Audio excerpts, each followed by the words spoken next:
llevando a otro curso más que tiene que ver con la bioestadística, que es un curso que estamos haciendo con la Universidad de Harvard. No sé si saben ustedes, cuando entran a la página web hay un pop-up, ¿no es cierto?, de un curso de investigación clínica que estamos haciendo con Harvard. Es un curso de posgrado que dicta Harvard en nuestra facultad y es para profesionales de la salud, no solo para médicos. Incluso hay un estudiante de sexto año que está llevando el curso. Este curso es bastante amplio porque la investigación es muy importante para los médicos, no solamente para los que se dedican a la investigación, sino para todos. En la medicina antes, hace muchos años, los médicos trabajaban solamente con su experiencia, con lo que les habían enseñado en la facultad. Ahora toda la medicina es medicina basada en evidencias. Todo es en base a cosas que ya se estudiaron, que se hicieron ensayos clínicos y se comprobaron que funcionan, y el médico debe trabajar con esa medicina basada en evidencias, lo que significa que tienen que saber leer artículos, que tienen que saber interpretarlos, y para hacer eso adecuadamente tienen que entender la bioestadística. En este curso de Harvard que les comentaba, el segundo módulo, son 4, es solo de bioestadística y es la parte más difícil del curso. Entonces, no crean que este curso les va a servir solamente porque es matemáticas, es un curso más de la carrera, es uno de los cursos que más van a usar durante toda su carrera.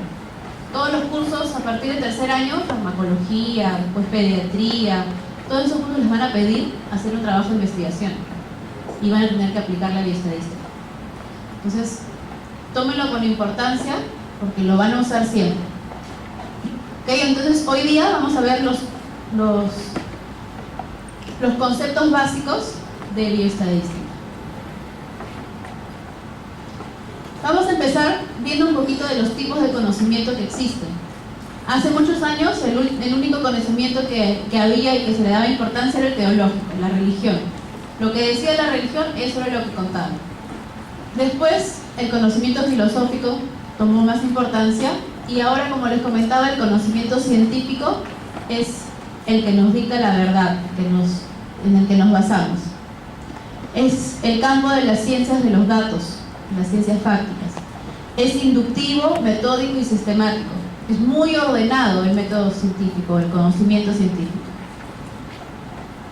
Las personas que estudian el método científico tienen que ser críticas, objetivas y racionales. Tienen que tener siempre, pensar en lo que va a suceder en el estudio y tratar de olvidarse si ustedes tienen algún apego a esa pregunta. También cuestiona sus resultados, no lo que sale en el resultado, que ya eso es. Ustedes deben cuestionar por qué sucedió así, qué fue lo que pasó, qué podría mejorar, qué podría cambiar. Lo somete a prueba esos resultados también. El método científico es el método más poderoso para nosotros poder examinar y después dominar todo nuestro entorno natural. Este es el método científico, este círculo de pasos que deben hacer, que es metódico, que es riguroso, siempre tienen que hacer lo mismo. Nosotros empezamos generalmente observando en condiciones naturales algo. Ustedes están en su práctica clínica y ven una cantidad de pacientes y ven que está sucediendo algo, se preguntan por qué está sucediendo eso, qué es lo que está pasando. Entonces, esa observación en condiciones naturales, ustedes quieren buscar un porqué. Para buscar el porqué, lo primero que deben de hacer es ir a la bibliografía y ver qué se conoce sobre ese tema. ¿Okay? Ver qué escribieron otros, qué investigaron otros. Luego de que ya estudiaron la bibliografía, van a ustedes crear su propia hipótesis. Van a decir qué creen que es lo que está pasando. Luego van a predecir qué va a suceder con esas hipótesis. Luego van a diseñar un experimento o una investigación para poder plantear esas hipótesis. Ese experimento tiene que estar bien diseñado. Esto lo van a aprender a hacer en metodología de la investigación. Luego que diseñaron su experimento, lo tienen que ejecutar. Tienen que hacer comparaciones experimentales normalmente, o la observación, pero ya en condiciones controladas. Ya no en la naturaleza, sino en condiciones controladas. Luego de que ejecutan, van a poder decir si rechazan o aprueban esa hipótesis que ustedes crearon en un principio. Y esos resultados que ustedes obtengan deberían luego convertirse en bibliografía nueva, en conocimiento nuevo para compartir. Ya sea si salió positivo o negativo el estudio, es decir, si comprobaron lo que ustedes pensaban o lo que ustedes pensaban no se dio. ¿Okay? Ambas cosas deberían publicarse. Y de aquí, de este experimento que ustedes están haciendo, de este proyecto de investigación que ustedes están haciendo, es muy probable que salgan nuevos problemas, nuevas dudas, y se puede hacer otro experimento más. Ok, vamos a ver cada uno de los pasos y veamos que la observación es esencial para poder lograr tener alguna pregunta. Todo lo que ustedes hagan, observen bien, sean bien observadores. Para que esta observación tenga valor, además, no es solamente necesario que ustedes vean que algo está pasando, sino que tienen que conocer sobre ese tema. Por eso es que se va a la bibliografía ya escrita sobre el tema. Tienen que tener una idea de lo que están observando. ¿Okay? Tienen que tener estas características. Tienen que ser imparciales. Luego tienen que elaborar la hipótesis. ¿Okay? Entonces, una vez que ustedes observan un fenómeno que quieren estudiar, van a construir una explicación lógica para ese fenómeno, una explicación verosímil, que además pueda ser comprobada por una hipótesis. ¿Okay? Conforme avanza el curso, ustedes van a aprender a plantear hipótesis. Luego que plantean las hipótesis, quieren saber si se cumplen o no, tienen que hacer la experimentación en sí. Es el conjunto de procesos que van a usar para contrastar esa hipótesis. Van a aislar una variable dependiente y una independiente. Ahora vamos a aprender qué significa eso de dependiente e independiente. Y además tienen que tener un diseño experimental adecuado, correcto, que va a poder decir si hay causa-efecto o no de ese fenómeno que están estudiando. ¿Okay? Luego viene la parte de la estadística. ¿Cómo la usamos? ¿Para qué la usamos? Para empezar, la estadística viene a partir de las probabilidades. La probabilidad es una disciplina deductiva, de deducción. De ahí se desarrolló la estadística, que es lo contrario, una disciplina inductiva. ¿Cuál es la diferencia entre esos dos términos? La deducción va de un grupo grande a un grupo pequeño. La inducción, que es la estadística, va de un grupo pequeño a un grupo grande. Es decir, en la estadística ustedes no van a evaluar una población completa, no van a evaluar a todos los peruanos, van a evaluar a una muestra de esos peruanos. ¿Okay? Entonces, en base a, no sé, unas 300 personas que ustedes estudien, van a poder sacar conclusiones y van a poder inducir que eso mismo que sucede en esas 300 personas sucede en la población completa. ¿Okay? Para eso sirve la estadística entonces, para poder sacar conclusiones de una pequeña porción de individuos y decir que lo mismo sucede en el grupo grande. La probabilidad era al revés. La probabilidad estudiaba el grupo grande y después se iba al chiquito. Usando el razonamiento lógico y matemático, se estudian los aspectos de la realidad en los que interviene el azar. Para eso es la estadística también. La metodología estadística ayuda mucho a este método científico, pero nunca lo va a suplantar. Es decir, si su diseño de estudio no estuvo bien hecho, la estadística no lo va a poder corregir. Entonces va a ser muy importante que diseñe adecuadamente. La estadística entonces no suplanta el método científico, pero lo ayuda mucho. Ayuda a manejar los datos, a comparar resultados y a comparar estas pruebas de hipótesis. Nos ayuda a tener todo de manera ordenada. ¿Se acuerdan del método científico entonces? La estadística va a tener aquí todas sus acciones. Para empezar, ustedes van a observar van a tener sus bases de datos ordenadas, se les va a enseñar a poner los datos ordenadamente. Entonces, en esta observación y en esta ejecución del estudio van a salir muchísimos datos. Esos datos va a ser importante recogerlos y tenerlos para poder analizarlos. Los resultados que se obtienen también va a ser necesario definir si fueron obtenidos por el azar o si fueron obtenidos realmente por una asociación de causa y efecto del fenómeno que están estudiando.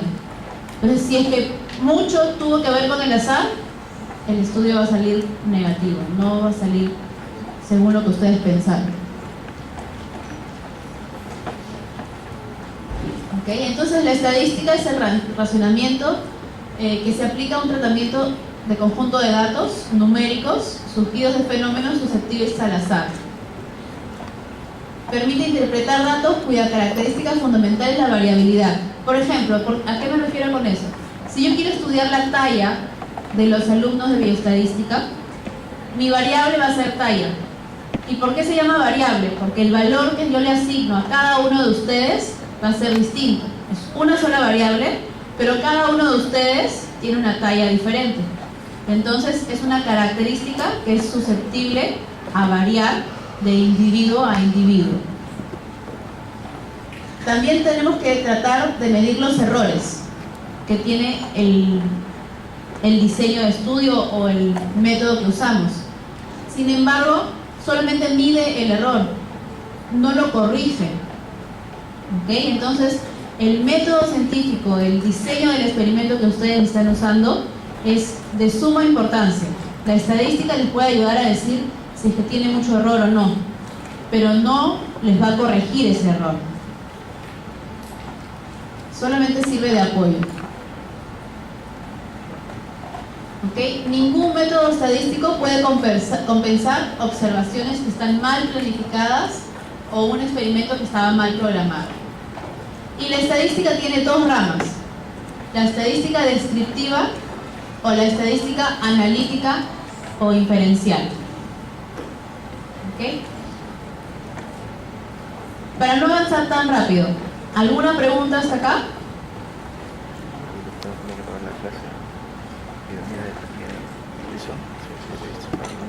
¿Ninguna pregunta? Que en el grupo anterior, en este punto me preguntaron. Yo hablo sobre el método científico y generalmente estoy poniendo experimento. ¿Okay? Entonces es lógico que en un experimento se use la estadística para comparar dos grupos de estudio. Sin embargo, querían saber si la estadística también se aplica para estudios de solamente observación. Es decir, si ustedes van a ir el próximo año a una posta en epidemiología y quieren medir el peso de los niños de 5 años que se atienden en pediatría, pero solamente quieren medir el peso, no quieren hacer ninguna intervención con esos niños, ¿la estadística me va a ayudar? Sí, también van a usar estadística. ¿Okay? Van a usar estadística para poder recolectar los datos de forma ordenada, para poder analizarlos y para poder dar valores que me describan el peso de esos niños. Entonces, la estadística no solamente sirve para experimentos en los que el investigador interviene, también sirve para los estudios observacionales. Y esa es la estadística descriptiva que les menciono acá. Es la primera parte de la estadística que vamos a ver.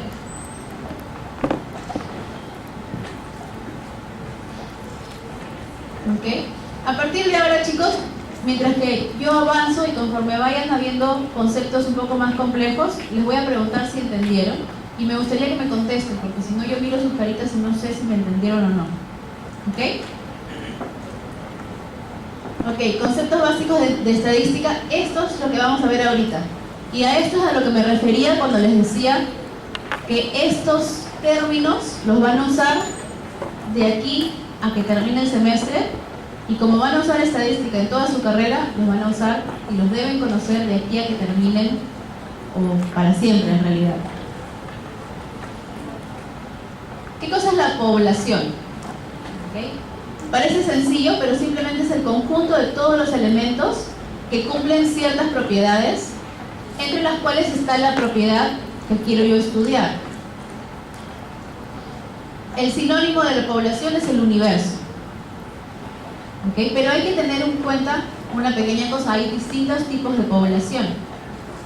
Por ejemplo, la población objeto o referencial es distinta a la población muestreada o inferencial, y de ahí voy a sacar la muestra. Aquí hay un ejemplo de universitarios, pero hay un ejemplo un poquito mejor. Si yo quiero estudiar a la población de Sullana, ¿okay? Mi población objeto o mi universo va a ser todos los pobladores de Sullana en el año que quiera estudiarlo, por ejemplo en el 2011. ¿Okay? Esa es la población objeto. Pero ¿cuál va a ser mi población muestreada o inferencial? Efectivamente, yo puedo ir donde todos los pobladores de Sullana. ¿Es posible ir donde todos los pobladores de Sullana para un estudio? No, ¿no es cierto? Sería demasiado caro, demasiado complejo y demasiados datos. Entonces yo tengo que sacar primero una lista de todos los pobladores de Sullana. Esa lista va a ser mi población muestreada o inferencial. ¿Esa lista de dónde la sacarían ustedes? Del censo, ¿no es cierto? El censo que se realizó en el 2007, por ejemplo, es el último censo que tenemos. Pero esa lista del censo será la misma, las mismas personas exactamente que la población objeto de estudio. Bueno, ¿cierto? Puede ser que haya cambiado un poquito. Algunos fallecieron, algunos nacieron y algunos se mudaron. Entonces, entre la población objeto de estudio, la población referencial, y mi población muestreada o inferencial, hay una pequeña diferencia. Pero yo no puedo trabajar con este concepto de personas que viven en Sullana. Tengo que trabajar con algo en blanco y negro, en papel, de donde yo pueda estudiar realmente, ¿no es cierto? Entonces será la población censada en el 2007. Pero efectivamente, ¿puedo ir a la casa de cada una de esas personas que están en el censo?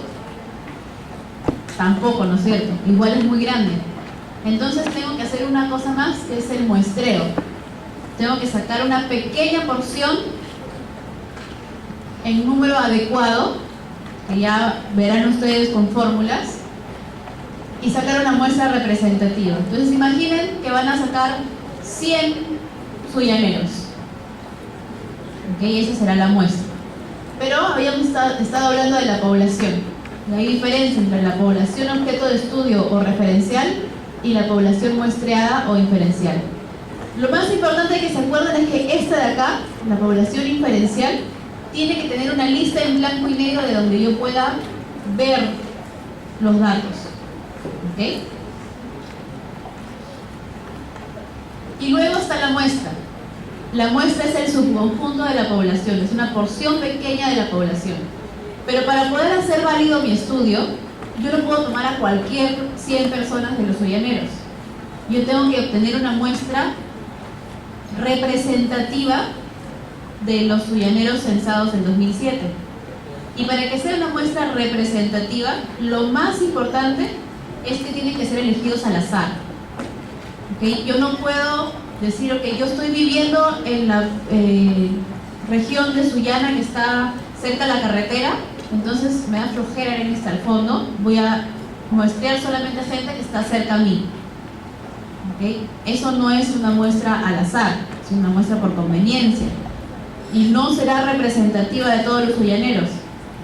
¿Por qué? De repente yo estoy evaluando peso y la gente que vive al costado de la carretera nunca camina porque tiene ahí nomás el transporte público. En cambio, la gente que está lejos tiene que caminar todos los días y el peso va a ser significativamente diferente los que caminan todos los días que los que se suben al micro en la puerta de su casa. Si yo estoy evaluando peso y solamente evalúo a los que están al costado de la carretera porque me conviene, no va a ser una descripción real de los sullaneros, ¿no es cierto? Va a ser distinto, van a tener mucho más peso porque no hacen ejercicio nunca. Y entonces es muy importante que la muestra que ustedes saquen sea representativa, y para eso tiene que ser elegida al azar. Para que se den cuenta si es elegida al azar, cada elemento de la población tiene que tener la misma probabilidad de ser elegido. ¿Qué quiere decir eso? Si una persona de Sullana vive lejos de la carretera y yo hago mi muestra por conveniencia, la persona que vive lejos tiene la misma probabilidad de ser elegida en mi muestra que la persona que vive por la carretera. No, ¿no es cierto? La persona que vive lejos nunca la voy a elegir, y la persona que vive cerca es más probable que yo la elija. Entonces, no todos tuvieron la misma probabilidad de ser elegidos y mi muestra no será representativa. ¿Ok? Entonces, muy importante que los elementos sean elegidos al azar. Y para eso me sirve mi lista del censo. Cada persona le asigno un número y al azar voy a sacar el muestreo. Además de ser elegida al azar, tiene que tener un tamaño adecuado. Ese tamaño de muestra adecuado ustedes lo van a sacar con unas fórmulas que van a aprender en las siguientes clases, en la clase de muestreo.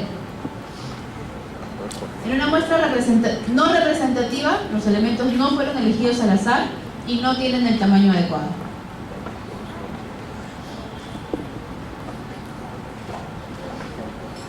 ¿Ok? Aquí entonces un ejemplo, el individuo o la unidad de análisis. ¿Qué cosa es el individuo o unidad de análisis? Será cada uno de los elementos de la muestra o de la población. Es la unidad básica de donde ustedes van a sacar la información. Puede ser una persona, un animal o un objeto. Entonces miren estos círculos. El círculo verde grande es la población referencial, los sullaneros. La población inferencial serán los sullaneros que están en el censo del 2007.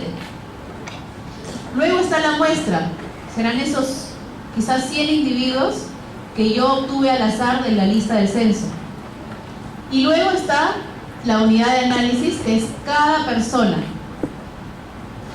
¿Okay? Cada persona de donde yo obtengo la información. Y ahí tienen que tener bastante cuidado. Muchas veces ustedes están trabajando en un hospital y ustedes no van a ir a cada paciente a tomar la información. Van a ir a las historias clínicas, que es donde están los registros. ¿Cuál será la unidad de análisis? ¿La historia clínica o el paciente? Historia clínica.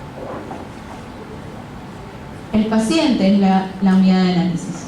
¿Okay? El paciente es la unidad de análisis de donde ustedes van a sacar la característica, le pertenece al paciente, no a la historia clínica. La historia clínica es solamente un documento de donde ustedes obtienen la información. Pero la talla no le pertenece a la historia clínica, le pertenece al paciente, ¿no es cierto?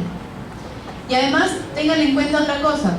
Imagínense que yo estoy haciendo un estudio sobre pie diabético, ¿ok? Y quiero evaluar un procedimiento especial para la circulación en las piernas.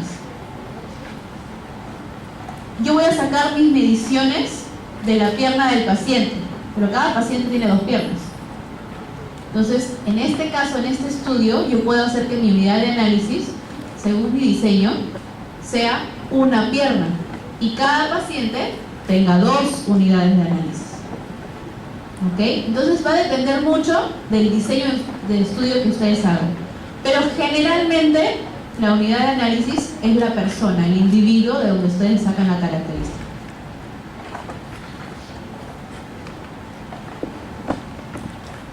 ¿Ok? Y después vamos a ver qué cosa es una variable. La variable es la propiedad o cualidad que se debe estudiar en los elementos de una población. Es la característica del fenómeno que ustedes están estudiando. Por ejemplo, puede ser talla, peso, sexo, cantidad de glucosa en sangre. Todas esas características son las variables. Es una sola variable, acuérdense que talla es una sola variable. Lo que cambia es el valor que tiene cada uno de las unidades de análisis.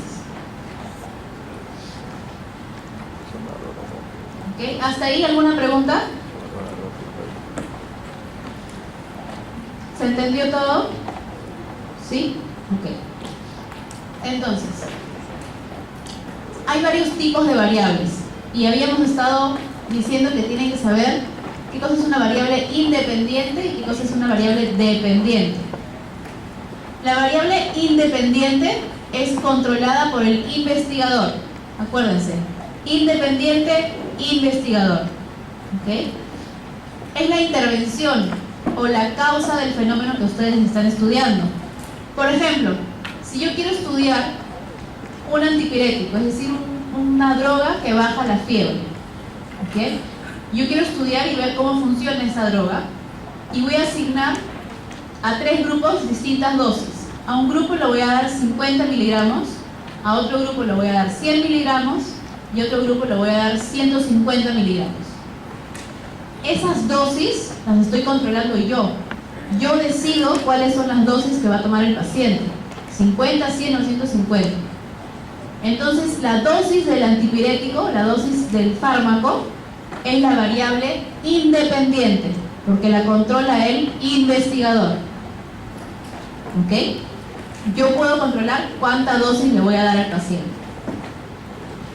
La variable dependiente es una variable aleatoria que cambia al azar, cambia por la fisiología de cada paciente.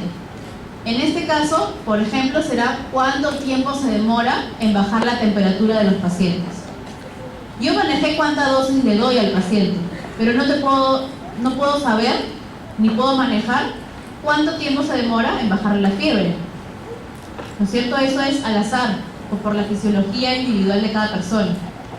Entonces, el tiempo que demora en bajar la temperatura es la variable dependiente, la que yo como investigador no manejo. ¿Ok?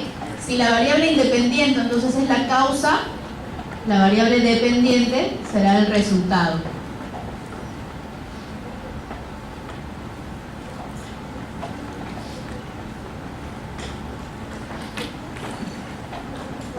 ¿Okay? Un ejemplo más.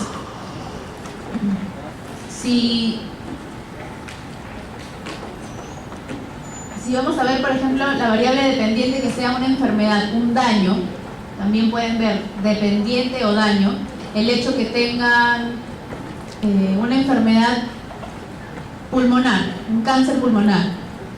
La variable independiente será que el paciente fume o no fume.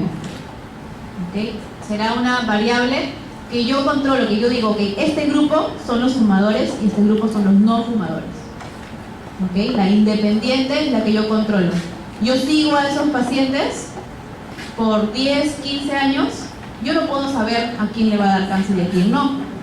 Entonces el daño o la enfermedad será la variable dependiente, si le dio cáncer o no. ¿Ok? Ok, entonces ese es un tipo, una forma de ver las variables, independientes o dependientes. Pero hay más tipos de variables. La cuantitativa o la cualitativa. ¿Okay? Es bien fácil. La cuantitativa son números, la cualitativa son letras. La cuantitativa puede medirse numéricamente, puede cuantificarse. Estos valores numéricos, además, tienen significado matemático. Ya les voy a decir por qué digo eso de significado matemático. Además, tienen que acompañarse siempre de unidades de medida. Por ejemplo, si yo digo cantidad de glucosa en sangre, siempre tengo que decir en miligramos por ciento. ¿Okay? Siempre tengo que ponerle la unidad de medida. Además, esta variable cuantitativa, que son números, tienen dos formas. Puede ser discreta o puede ser continua. Si ustedes leen aquí discreta, dice, entre dos valores consecutivos no podemos encontrar ningún otro valor. Es decir, son valores enteros. No existen los decimales en las variables discretas. ¿Me pueden dar un ejemplo de variable discreta donde no puede haber decimales? La edad, ¿ok? La edad, si yo les digo edad en años, ¿ok? Si yo les especifico que es edad en años, entonces me pueden decir, tiene 10 años, 11 años, ¿ok? Si les especifico la edad en años. ¿Qué otro ejemplo?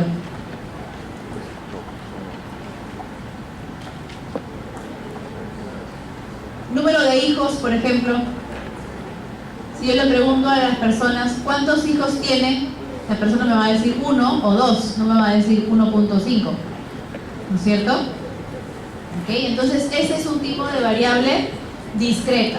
Entre dos valores, entre un hijo y 2 hijos, no hay posibilidad de poner decimales. ¿Ok? En cambio, la variable continua dice, entre 2 valores consecutivos podemos encontrar infinitos valores.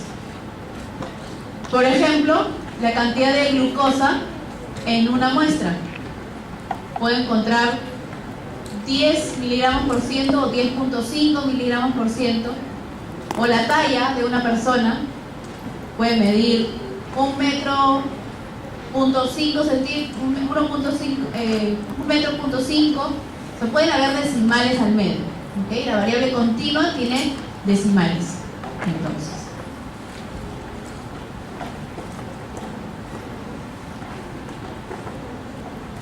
¿okay? En cambio, las variables cualitativas se expresan con letras, con palabras. Las variables cualitativas no pueden medirse numéricamente, no pueden cuantificarse. Por ejemplo, el sexo femenino o masculino, son palabras, son letras. La cantidad de estudios que tiene una persona, primaria, secundaria o superior. El estado civil de la persona.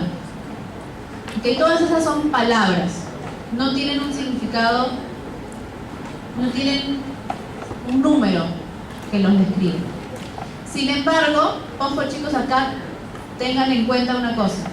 Cuando ustedes están usando paquetes estadísticos, muchas veces el paquete estadístico les pide que le asignen un número a cada uno de estos valores. Por ejemplo, el sexo, que es femenino o masculino, el paquete estadístico les pide, ok, a la F ponle 1 y a la M ponle 2, porque el paquete estadístico utiliza números, no letras. Okay. Sin embargo, esa asignación de F igual a 1 y M igual a 2 no tiene un significado matemático. Es decir, M no es el doble de F. No porque M sea 2 y F sea 1 es el doble. No tiene significado matemático. ¿Okay? Por eso es que aquí les decía, tiene valores numéricos con significado matemático. Cuando ustedes usan paquetes estadísticos, es posible que femenino y masculino tengan números en vez de F y M, pero esos números no tienen ningún significado matemático. ¿Okay? Entonces, ¿se entendió la diferencia entre cualitativa y cuantitativa? Ok. Aquí está otro ejemplo de variables cuantitativas discretas. Siempre son números enteros, como número de hijos, años de estudio, número de países. ¿Ok? Y las variables cuantitativas continuas son números decimales. Por ejemplo, el peso o la talla. Y aquí he puesto edad. Aquí quiero que escuchen bien todos porque esto siempre viene en el examen. Y es bien importante que tengan en cuenta para que ustedes puedan diseñar bien sus trabajos. La edad puede ser tanto continua como discreta. Y eso va a depender de cómo lo diseñe el investigador. Si les dice el investigador edad en años, ¿qué será? Discreta, ¿no es cierto? Porque no va a tener decimales. Si les dice edad y nada más, será continua, porque puede tener 1 año y 10 meses, o puede tener 1 año y 2 meses. Entonces va a tener muchos valores en medio de números consecutivos. ¿Okay? Generalmente cuando son adultos se considera la edad en años y se pone como una variable discreta. Generalmente cuando son niños se toma la edad y se pone variable continua. ¿Okay? Entonces cuando ustedes estén viendo en su examen, su pasito corto o examen final, y les digan edad en años, es una variable cuantitativa. Si es edad en años, es una variable cuantitativa que discreta. Perfecto. ¿Okay? Entonces quedamos con lo de edad. ¿Hasta ahí alguna pregunta? ¿No? Todos los conceptos son sencillos hasta ahora, ¿no es cierto? Veamos entonces escalas de medida. Un poquito más, un paso más. Las variables cualitativas pueden ser nominales u ordinales. Las variables nominales, como su nombre lo dice, son aquellas que solamente se pueden nombrar. No tienen una jerarquía o un orden específico. Por ejemplo, el sexo, femenino y masculino. ¿Okay? No, uno no es mejor que el otro, uno no es mayor que el otro. El lugar de nacimiento, Perú, Chile, Ecuador, México, Estados Unidos, ninguno es mejor ni mayor que el otro. Solamente puedo nombrarlos, nada más. Colegio, universidad, color de ojos, grupo sanguíneo, religión, todas estas cosas son variables cualitativas porque se expresan en palabras y solamente las puedo nombrar, ¿okay? Nominales.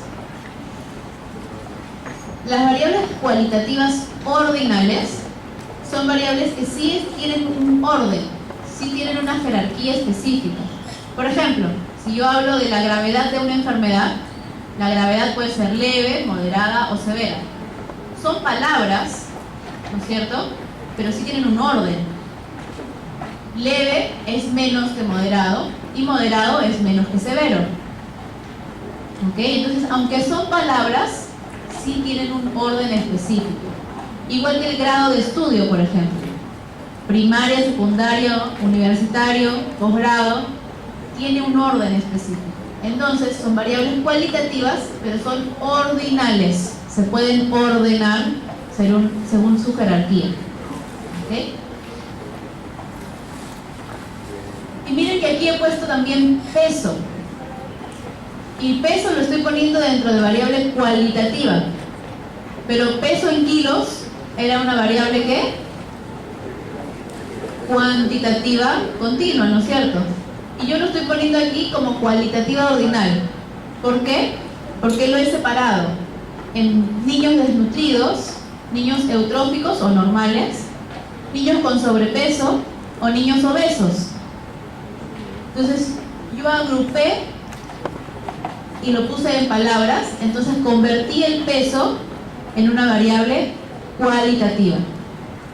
Lo que antes fue una variable cuantitativa, según el investigador que le quiso poner estos nombres, estos 4 grupos, la convirtió en cualitativa.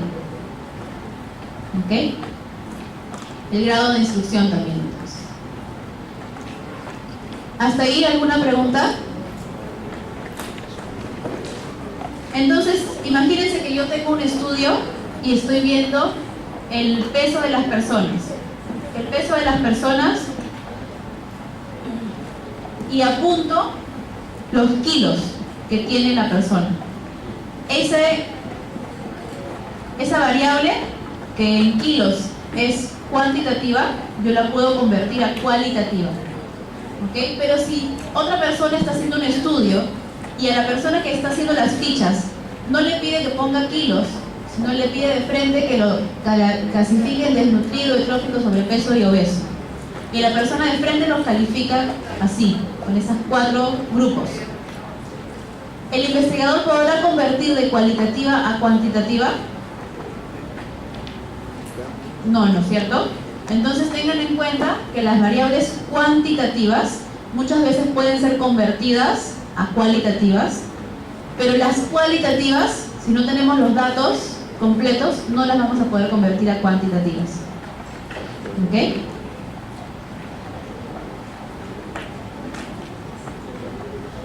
¿Alguna pregunta hasta ahí? No, ok. Entonces tenemos variables cuantitativas que la escala de medida puede ser de intervalo o de razón. Presten atención aquí porque este es un concepto un poquito más difícil. ¿Okay?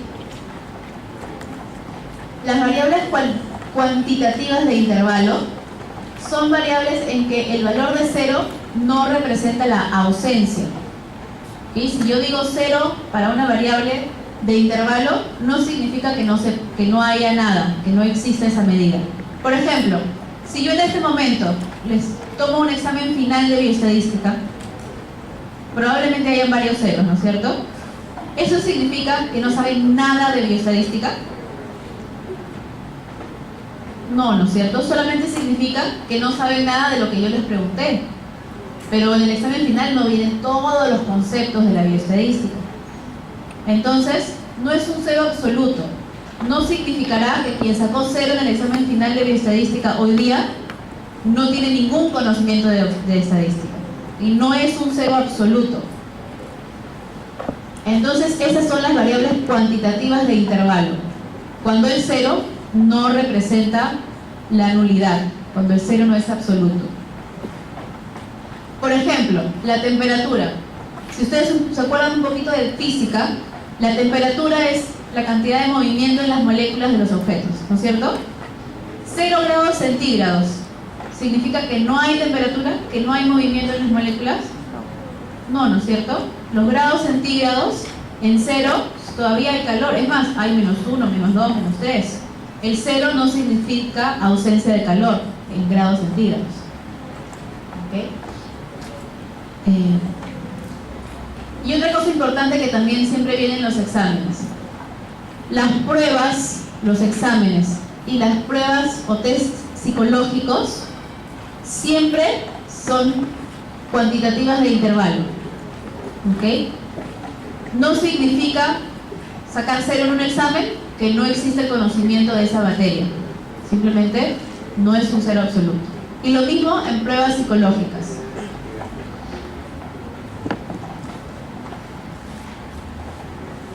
¿Alguien me puede dar otro ejemplo de variable cuantitativa de intervalo donde 0 no sea un 0 absoluto o nulidad?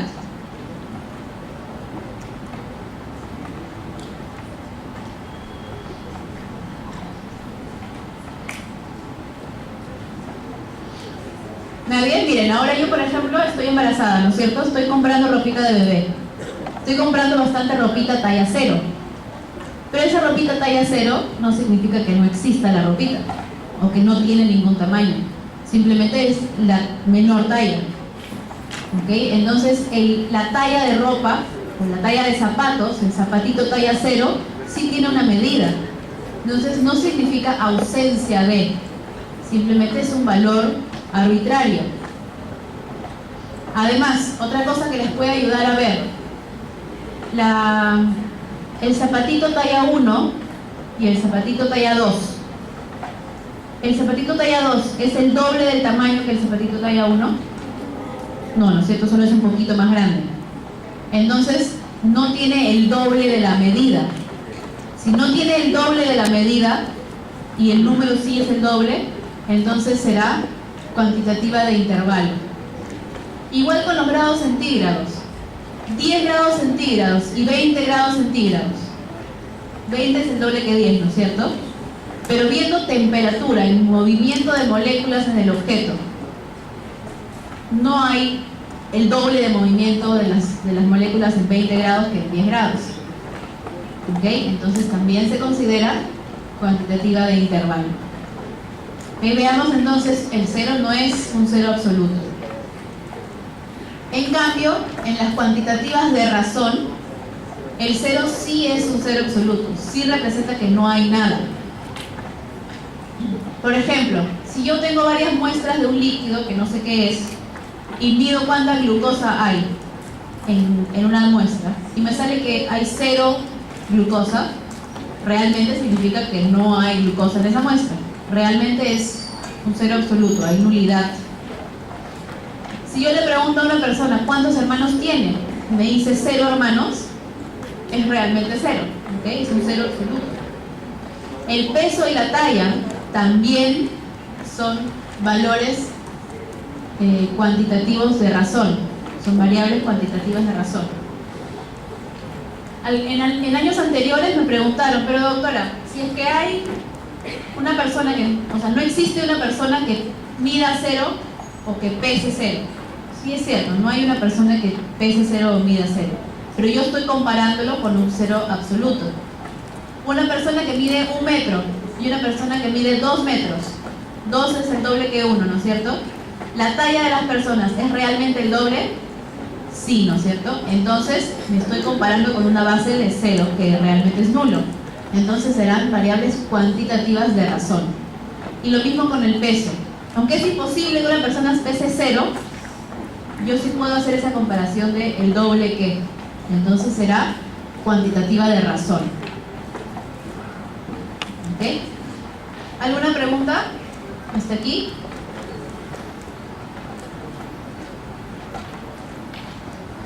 Entonces aquí vamos a ver un resumen y aquí me van a decir ustedes qué significa. Las variables pueden ser por tipo de variable cualitativa o cuantitativa. Las cuantitativas pueden ser discretas o continuas. ¿Cuáles son las discretas? Las que no tienen decimales. ¿Y las continuas? Las que sí tienen decimales. Perfecto. La escala de medida para una variable cualitativa es nominal y ordinal. ¿Cuál es cada cual? Nominal, ¿qué significa? Solo se nombra, ¿no es cierto? No hay un orden, exactamente. En cambio, la ordinal, sí hay orden. Por jerarquía, hay un orden de las palabras. Para la variable cuantitativa, la escala de medida puede ser de intervalo o de razón. ¿Cuál es la que es el cero absoluto? De razón. ¿Ok? Entonces, la escala de medida de la variable cuantitativa con cero absoluto es escala de razón. ¿Ok? Entonces, una variable cuantitativa de razón, el cero es un cero absoluto. ¿Ok? Ya, entonces repasamos casi toda la clase. Hay una partecita más. Esta tabla la vamos a ver solamente esta parte. Cuando ustedes entiendan qué significa frecuencia, moda, mediana, percentiles, van a entender un poquito mejor esta tabla. Entonces regresen a esta tabla cuando ya hayamos avanzado un poquito el curso. Pero miren, en cuanto a nominal, las variables cualitativas nominales, ¿qué pueden hacer con ellas? Si solo se nombran, lo único que pueden hacer es decir si son iguales o diferentes. Es decir, este individuo y este individuo, mujer y hombre, mi variable es el sexo. Lo único que yo puedo hacer es decir son diferentes sexos. No puedo decir este es mayor que este es menor que este es mejor. No puedo hacer nada de eso. Solamente puedo decir igual o diferente. En cuanto a las variables cualitativas ordinales, yo puedo decir si son iguales o diferentes, pero también puedo decir cuál es más que el otro. Si yo tengo un niño de primaria y una persona universitaria y estoy evaluando grado de estudios que tiene la persona, yo puedo decir que el universitario tiene más grados de estudio que el niño de primaria. ¿Ok? Entonces puedo decir si es igual o diferente y también puedo decir si es mayor, igual o menor.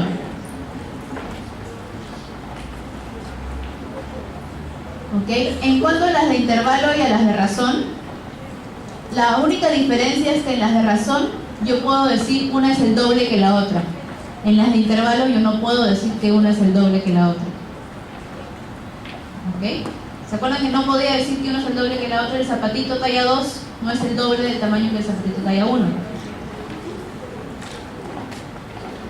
¿Ok? Y estos son los valores estadísticos que yo puedo aplicar a cada una. Las escalas nominales, le puedo sacar frecuencias y modas, pero no puedo sacar medianas, por ejemplo.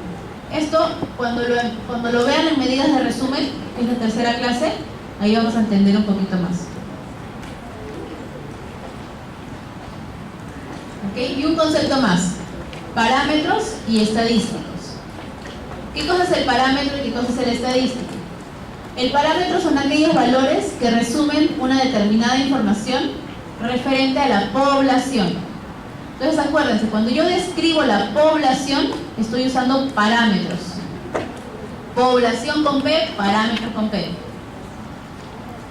Si yo estoy resumiendo o describiendo la muestra, entonces voy a usar valores que se llaman estadísticos. ¿Okay? Cuando yo describo la población, uso parámetros. Cuando yo describo la muestra, uso estadísticos. Por ejemplo, yo tengo el censo de los suyaneros y ahí tengo las edades de todos los suyaneros y saco un promedio de edad de los suyaneros. Ese promedio de edad que me sale, por ejemplo, no sé, 15 años, ¿Qué será? ¿Parámetro o estadístico? Parámetro, ¿no es cierto? Porque salió de la población. En cambio, si yo no tengo, en el censo solamente me dan los nombres y dónde viven. No me dan la fecha de nacimiento. Yo hago un muestreo, saco 100 personas y veo las edades de esas 100 personas y me sale que el promedio es 12 años. ¿Ese promedio de edad será un parámetro o un estadístico? Un estadístico, porque estoy describiendo la muestra. ¿Ok? Y entonces con ese ejemplo van a poder ver que la muestra, o sea, el estadístico y el parámetro no siempre son iguales. Suelen ser muy parecidos, si la muestra es representativa y bien hecha, pero no necesariamente son iguales.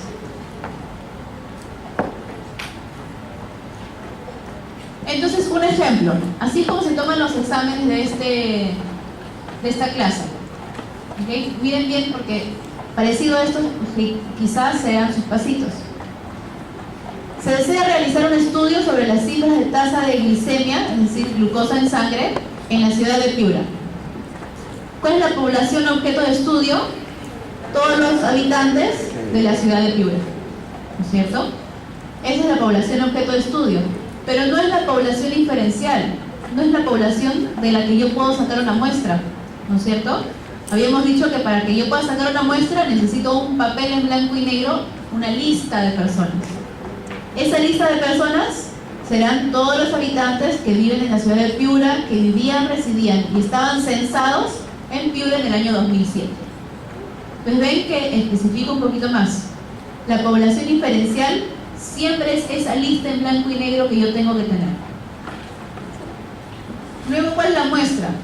Es la cantidad de habitantes, la cantidad N, porque todavía no hemos visto las formas para la cantidad de personas. Por ejemplo, 100 habitantes de la ciudad de Piura que vivían, residían y estaban censados en Piura en el año 2007 y que han sido escogidos por métodos aleatorios.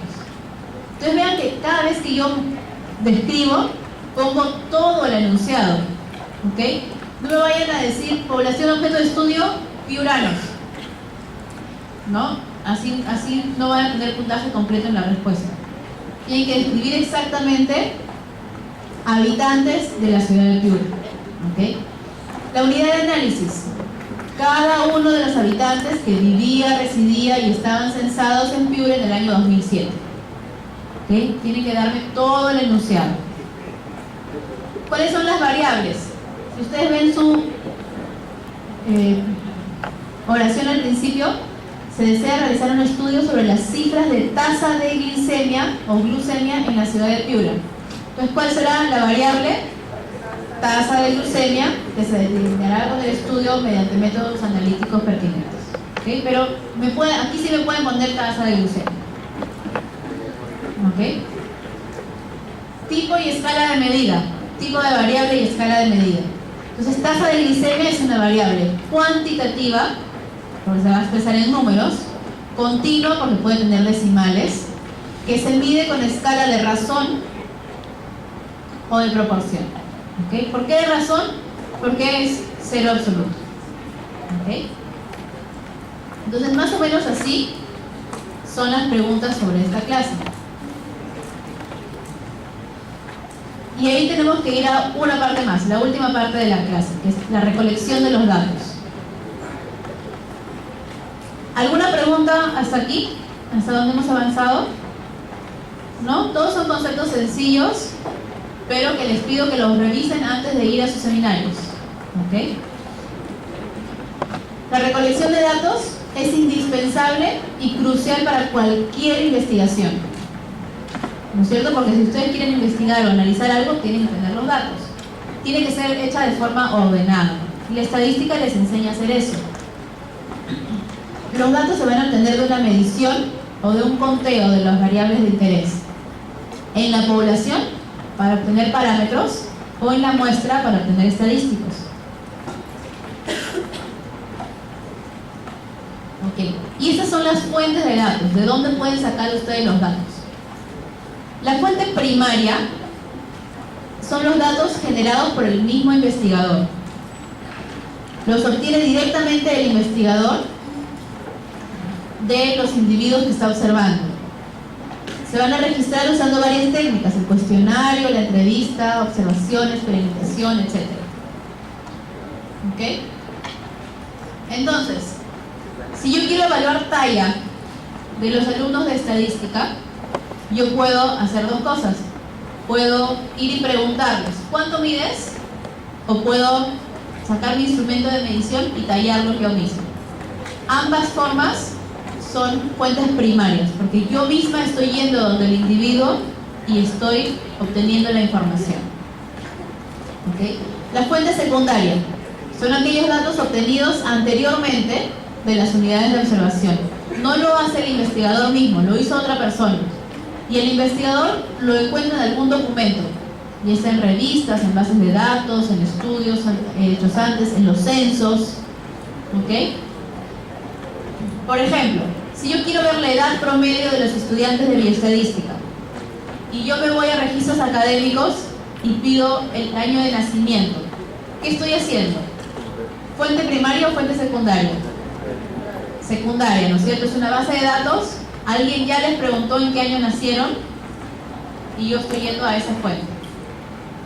Si yo quiero ver ya glucosa en sangre nuevamente, en los pacientes que se atienden en la posta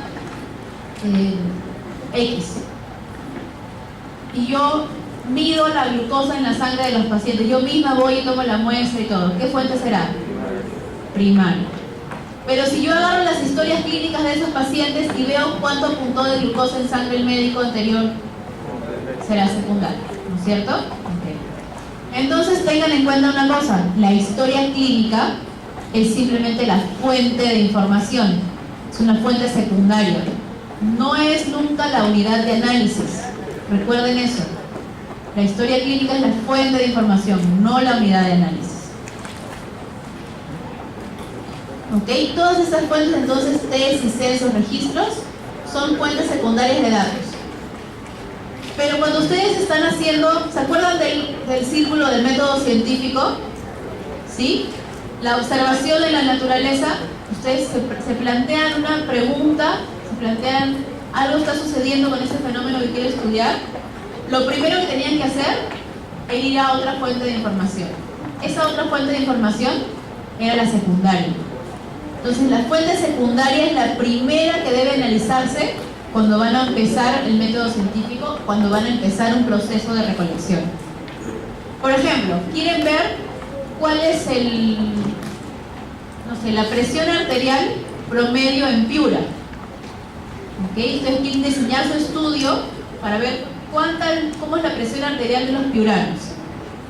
Lo primero que tienen que hacer antes de ir a medir la presión arterial de los piuranos es ir a buscar si alguien ya lo midió antes, para saber qué esperar, qué pueden esperar ustedes con la presión arterial. Que tienen que ir siempre primero a una fuente secundaria de información.